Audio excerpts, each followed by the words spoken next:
I have to ask, Yeah. because people are going to be curious. What did you do in sports nutrition? Because that is a hot career that a lot of people want to dive into, and you did it Oh as an yeah, sure. NDTR. So what was that like for you? So it might just be part of my personality. There weren't positions, so I'm like, I'm going to make a position. Yes.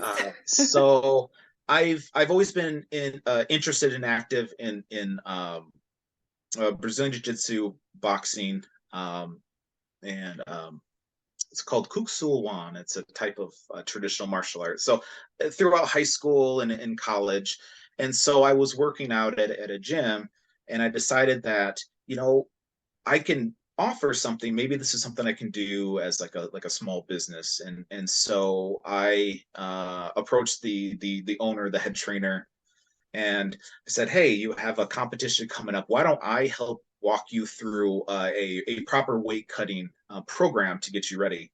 Uh, and hit, big imposing guy, and he's like, "Okay, I'll give you 1 month." And essentially, it was like, if it works, then you can stay, and everything's great. If not, then Yeah. go. Yes. And so I was like, okay. I'm like, all right, tell me what you normally do. And he's like, well, normally I just don't eat for a very long time. And so the biggest thing that I came across was with weight cutting is different sports have different requirements from when you weigh in and when you compete. And a lot of people have this thought of like professional boxing or professional mixed martial arts. You weigh in and then you have like a good 24 hours or so before you actually compete. What a lot of sports aren't that way. Brazilian Jiu-Jitsu in particular, you might go up and weigh and then go to the mat, or you might have a minute. So these severely dehydrating yourself and depleting yourself methods aren't practical, and they don't work.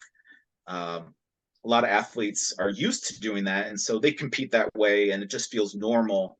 But it's not normal. And so with this owner, we working on low residue diet and trying to really eliminate um, bowel weight and working on different ways to stay completely hydrated, but also get his weight down.